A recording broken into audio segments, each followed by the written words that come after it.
Imagine standing at the crossroads of faith and misunderstanding, looking into the eyes of a creature known for its loyalty, intelligence, and unwavering devotion. Now imagine that this creature, the dog, is the subject of immense debate among Muslims, often wrapped in layers of confusion, fear, and half-truths. Many people, even practicing Muslims, may shy away from dogs, sometimes with unease, sometimes with contempt, all while being unsure of the actual teachings of Islam on the matter. It's a topic whispered about in corners, often dominated by cultural beliefs rather than concrete religious knowledge. But beneath all this fog lies a clear, balanced, and profoundly compassionate perspective, one that, when revealed, can completely change how we see these animals. The reason this subject matters so deeply is because it doesn't just reflect how we treat one specific species. It reveals how we understand our own religion, how we balance purity with mercy, and how we interpret divine guidance in a world full of nuance. Dogs in many cultures are celebrated as heroes, family members, and saviors. But in some Muslim societies, they're often feared or avoided entirely. This contradiction raises a powerful question: where does Islam truly stand? And more importantly, why has there been so much confusion? The truth is, our faith is not silent on this topic. It speaks clearly and beautifully through the verses of the Quran and the narrations of the Prophet Muhammad, peace be upon him. These sources don't offer a simplistic yes or no, but rather a multi-layered response that invites thought, compassion, and spiritual discipline. And perhaps that's the point. Islam isn't just about rules, but about balance, about holding purity in one hand and mercy in the other, about guarding both ritual cleanliness and emotional tenderness. In a world that is constantly swinging between extremes, this is huge. Understanding how dogs are viewed in Islam allows us to access something far greater. A faith that respects the realities of life while elevating the soul through empathy and discipline. That's why we begin this journey, not with fear or suspicion, but with open hearts and minds, ready to uncover a truth that's been hidden in plain sight. And where better to begin than the Quran itself, the primary source of divine guidance in Islam? While many may assume that dogs are absent from this holy book, that assumption quickly dissolves when we enter the powerful narrative found in Surah Al-Kahf, known as the People of the Cave. This story is one of faith, resilience, and divine protection. It speaks of a group of young men who fled persecution for the sake of their belief in Allah. They took shelter in a cave, trusting entirely in God's mercy. But they were not alone. With them was a dog, a silent guardian who rested at the entrance of the cave, sharing in their seclusion and their miracle. The Quran describes this scene with a level of detail that is both poetic and purposeful. You would have thought them awake while they were asleep, and we turned them to the right and to the left while their dog stretched his four legs at the entrance. Surah Al-Kahf 18:18. This is no mere background detail.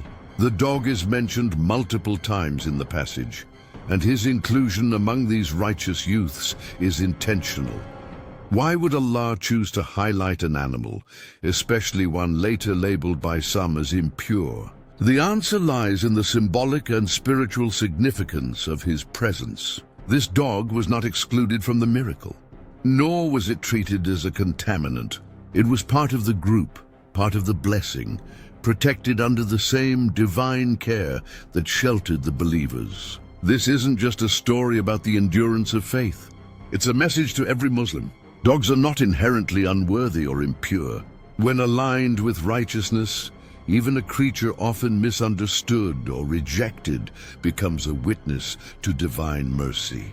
In fact, many scholars point to this passage to argue that dogs, when in the service of good, can be part of a spiritually elevated experience. They can be noble, protective, and even chosen by Allah to accompany the righteous. What does that say about their place in our hearts, our homes, and our communities? As we move from the divine revelations of the Quran to the life and teachings of the Prophet Muhammad, peace be upon him, we uncover even more depth. The Hadith literature, collections of his sayings, actions, and approvals, offers a wide spectrum of insight into the role of dogs in Muslim life. Far from being cast aside, dogs appear throughout hadiths in a variety of contexts, as hunters, guardians, protectors, and recipients of compassion. One of the clearest examples lies in the realm of hunting. The Prophet, peace be upon him, allowed Muslims to use trained dogs for catching game. In Sahih Bukhari, he said, "If a dog which is trained for hunting catches the game for you, you may eat it." This isn't just permission, it's a sign of trust in the animal's role. The dog is not considered a polluter of the food, but a trusted tool in lawful sustenance. Its participation in the hunt does not nullify the permissibility of the meat. In fact, its training is honored, its role respected. Likewise, dogs are recognized for their function in guarding. In another narration, the Prophet stated, "Whoever keeps a dog, except for hunting or herding livestock, his reward will be decreased by 2 qirats every day." This might seem like a warning, but it actually points to an important exception. Keeping dogs for legitimate reasons, such as herding or guarding property, is not only permissible, but exempt from penalty. The concern isn't the dog itself. It's the unnecessary keeping of dogs in ways that might interfere with cleanliness or religious duties.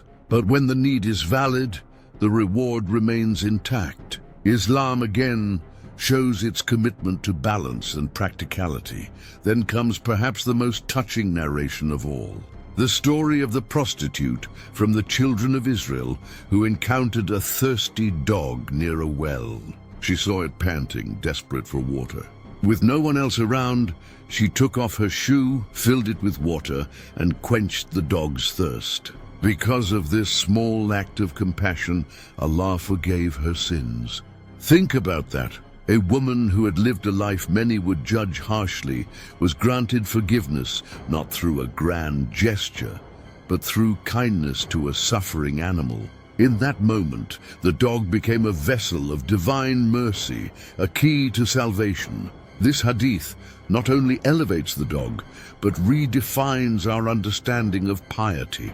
It teaches that compassion, even to a creature many might avoid, is more beloved to Allah than rigid piety devoid of mercy. The Prophet's teachings don't limit the value of animals to their function. They extend it to their existence. They are part of creation, and as such they deserve our care, our mercy, and our respect. But what about purity? What about the oft-repeated concern that dogs are impure and should be kept away from places of prayer?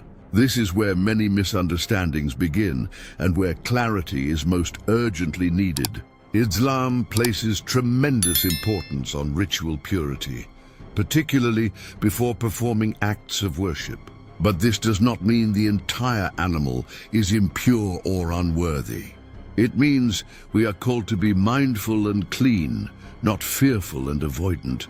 The Prophet did say, "If a dog drinks from the utensil of any one of you, it must be washed 7 times." This hadith, recorded in Sahih Bukhari, has formed the basis for the ruling that a dog's saliva is najis, or impure.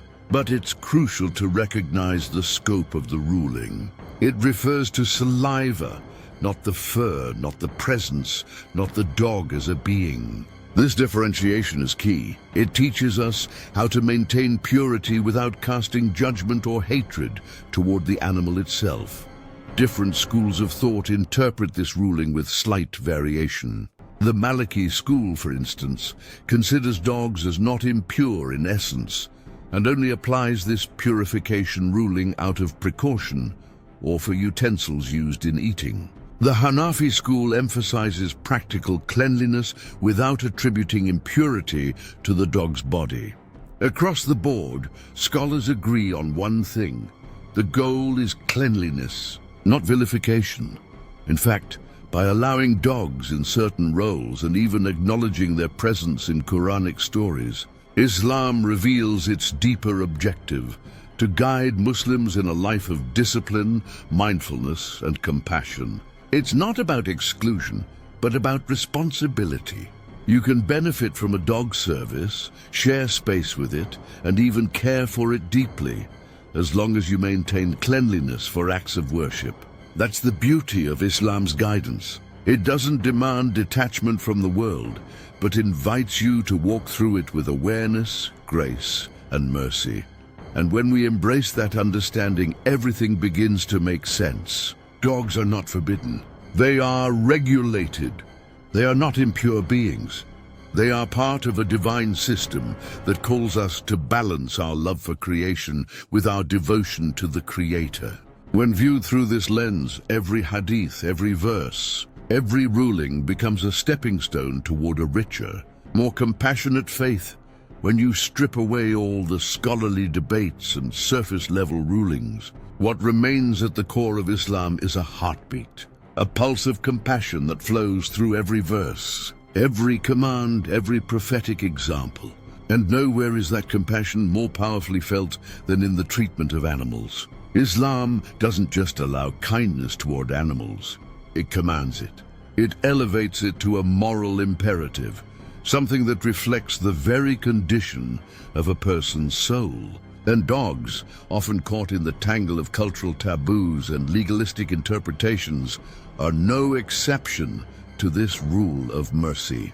Imagine this: a woman reviled by society, known for her sins, walking along a barren road. She spots a dog, its tongue out, body weak, circling a well in desperate search of water. She has no container, no tool, but what she does have is empathy. She removes her shoe, ties it to her scarf, and lowers it into the well. The dog drinks, the woman walks away, and the heavens open up, not with wrath, but with mercy. Allah forgives all her sins, not for a lifetime of prayer, not for fasting, but for this one quiet act of mercy to an animal most would ignore. What does that say about the place of dogs in our ethical universe? What does that say about the character Allah wants from His servants? This story, narrated in Sahih Bukhari, is more than a moment. It's a mirror. It reflects back to us the soul of our religion. The Prophet Muhammad didn't merely preach mercy. He practiced it, taught it, lived it. He reminded his followers that every act of kindness to a living being is a form of charity. Feeding a hungry animal, quenching the thirst of a dog, even removing harm from its path. All of these are spiritually rewarded. The animal does not need to be useful, domesticated, or beloved. Its mere existence is enough to merit our care. But the Prophet, peace be upon him, didn't stop at encouragement. He also warned against the opposite: cruelty, neglect, arrogance toward those unable to speak for themselves. In one chilling narration, also found in Sahih Bukhari, a woman is condemned to hell. Why? Because she imprisoned a cat. She didn't feed it, didn't let it roam to find food. The animal died a slow death of starvation, and for that the punishment was eternal. What then should we think about those who beat dogs, torment them, or drive them away with contempt, just because they've heard somewhere that dogs are impure?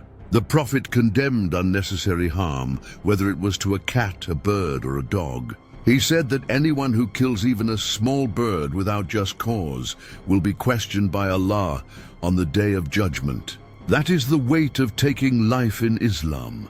And if that is the gravity of harming a sparrow, what then of a loyal dog left to die in the streets? What of the working dog beaten for not obeying a command? What of the strays who are chased, poisoned, or burned, all in the name of some imagined religious purity? Islam's view on animals is not passive, it's active. The Prophet, peace be upon him, once entered a garden and saw a camel crying. Its eyes were full of tears. He went to it, stroked its head, and asked who its owner was. A man came forward.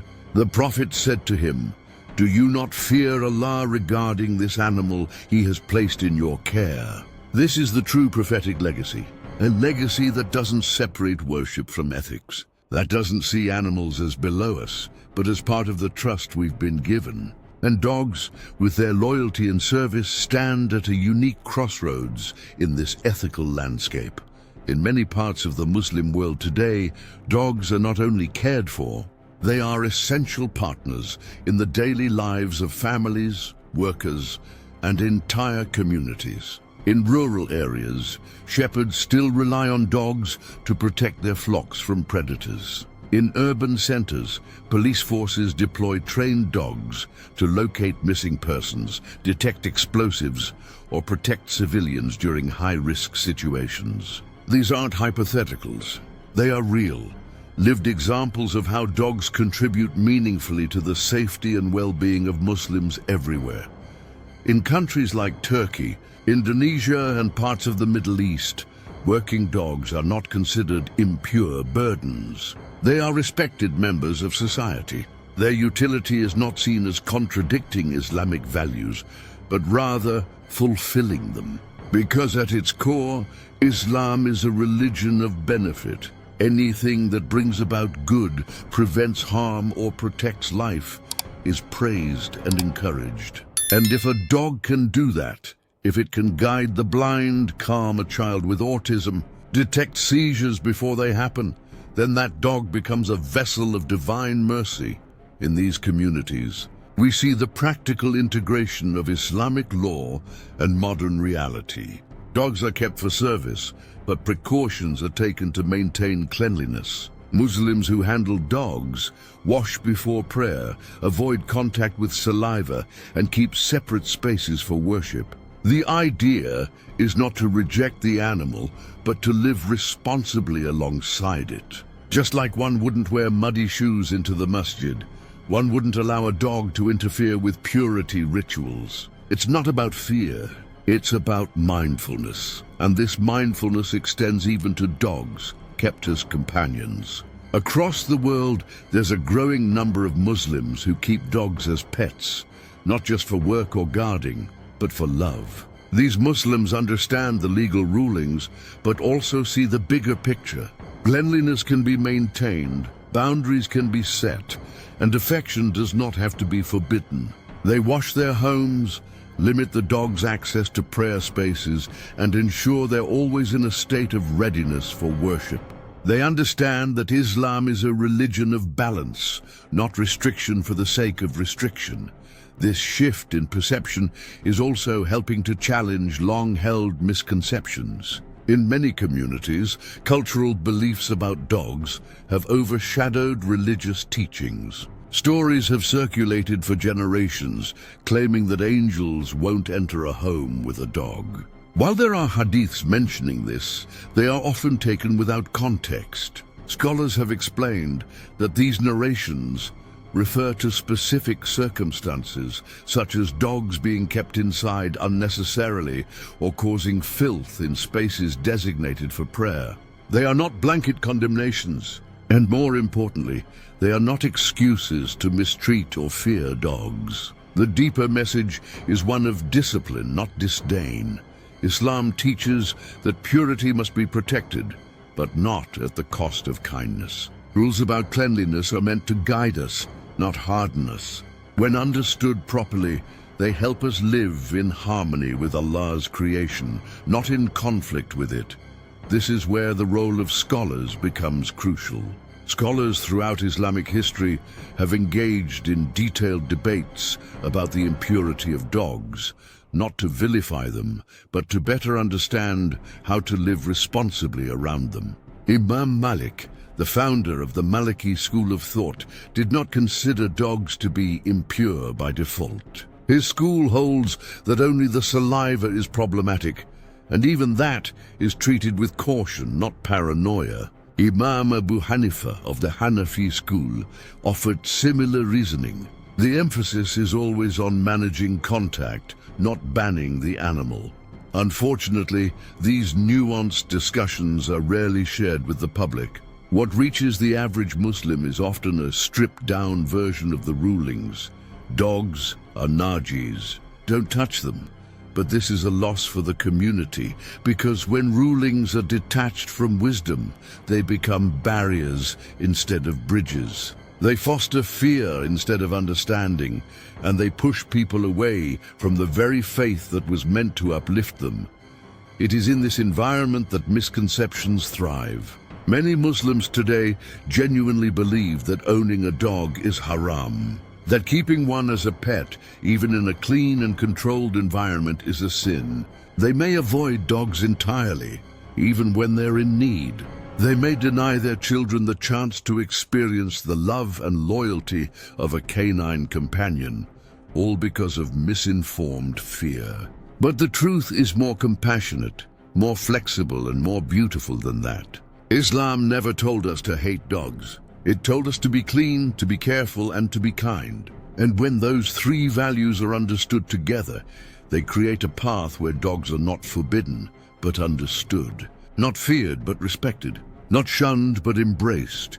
As long as we walk that path with awareness and sincerity, this is the balanced view Islam offers. A view that respects the rituals of worship and the realities of life. A view that calls us to protect our prayer mats and our animals, our ablution and our empathy. A view that doesn't require us to choose between purity and compassion, but teaches us how to uphold both side by side. Islam does not ask us to choose between piety and kindness. It calls us to embody both, to care for all of Allah's creation with dignity and wisdom. And when we truly understand that, our hearts open, our fears soften, our faith deepens. If this journey brought you clarity, comfort, or a new perspective, I invite you to share this message with others. Let's replace confusion with understanding. Let's build a faith community that honors both purity and compassion, because in doing so, we honor the very spirit of Islam. Thank you for watching. Don't forget to like, comment, and subscribe for more content rooted in knowledge, heart, and faith. Until next time, may peace and mercy be upon you all.